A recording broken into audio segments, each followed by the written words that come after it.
Fala galera, Márcio aqui. Aula 5 de Física do nosso projeto, aulas sobre ondas, aulas de ondulatória. Bom, e o que são ondas? As ondas são perturbações que se propagam pelo espaço sem transporte de matéria, apenas de energia. O elemento que provoca uma onda é denominado fonte. Por exemplo, uma pedra lançada nas águas de um rio gerarão ondas circulares, beleza? Então nós temos como exemplo a onda do mar, ondas de rádio, ondas de sonoras, né? A luz, o raio-x, micro-ondas e várias outras, beleza? E as características das ondas são as seguintes. A gente tem a amplitude, que ela corresponde à altura da onda, marcada pela distância entre o ponto de equilíbrio repouso da onda até a crista. Note que a crista indica o ponto máximo da onda, enquanto o vale representa o ponto mínimo.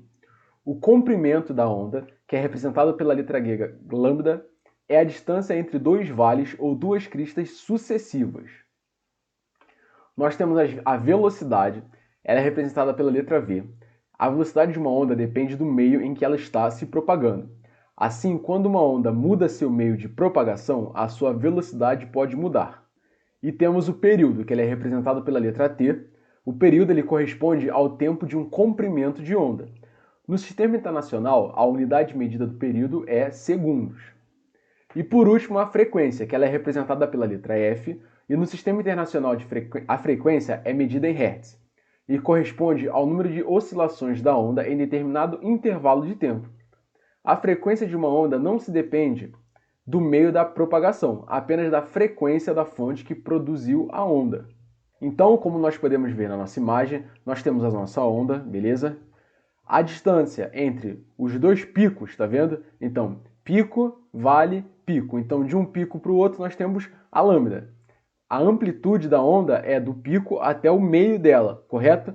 A crista é o ponto mais alto e o vale é o ponto mais baixo. E nós temos tipos de ondas. Temos as ondas mecânicas. Para que haja propagação, as ondas mecânicas necessitam de um meio material. Por exemplo, as ondas sonoras e as ondas de uma corda. Até aqui está tudo bem, né, galera?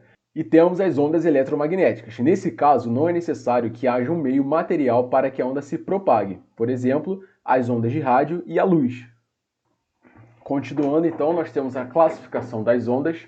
Segundo a direção de propagação das ondas, elas são classificadas em ondas unidimensionais, bidimensionais e tridimensionais. E o que seriam ondas unidimensionais? As ondas se propagam em uma única direção, como, por exemplo, as ondas em uma corda, beleza? Ondas bidimensionais, elas se propagam em duas direções. Ondas se propagam na superfície de um lago, elas estão em mais de uma direção. E a tridimensional, as ondas se propagam em todas as direções possíveis. Então, nós temos como exemplo as ondas sonoras. As ondas também podem ser classificadas de acordo com a direção de vibração. Então, nós temos as ondas longitudinais, que a vibração da fonte é paralela ao deslocamento da onda, certo? Como exemplo, as ondas sonoras. Então, aqui nós temos as ondas, uma direção de propagação de uma onda, certo? A partícula no ar e a direção da vibração, beleza? E nós temos as ondas transversais, que a vibração é perpendicular à propagação da onda, por exemplo, em uma corda. Então aqui nós temos a direção da vibração, correto? E é perpendicular, está fazendo um ângulo de 90 graus, com a propagação da onda. Então a direção é para cima e para baixo, só que ela tem uma propagação para a direita, correto? Bom, e nós temos algumas fórmulas.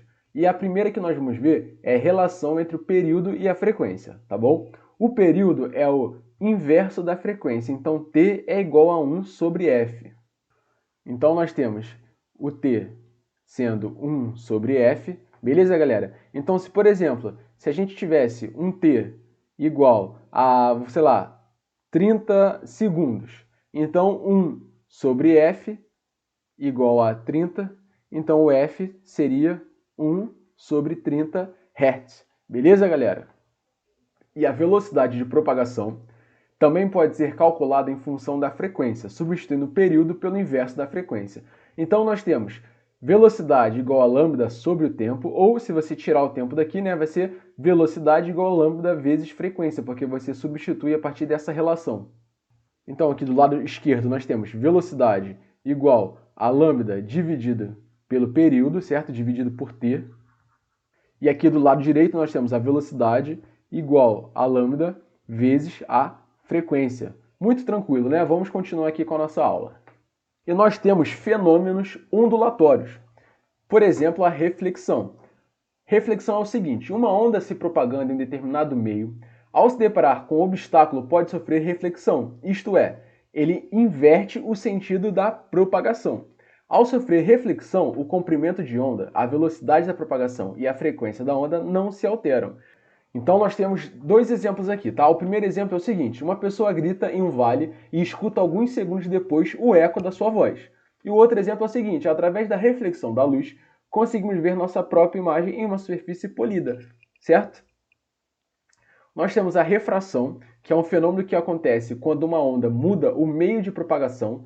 Nesse caso, poderá ocorrer uma mudança no valor da velocidade e na direção de propagação.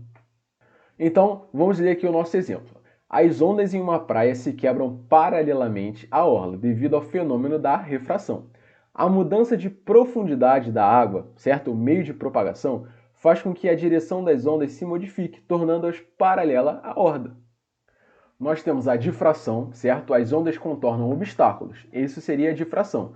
Quando isso ocorre, podemos dizer que a onda sofreu uma difração. Então, como exemplo, a difração nos permite ouvir, por exemplo, uma pessoa que está do outro lado de um muro.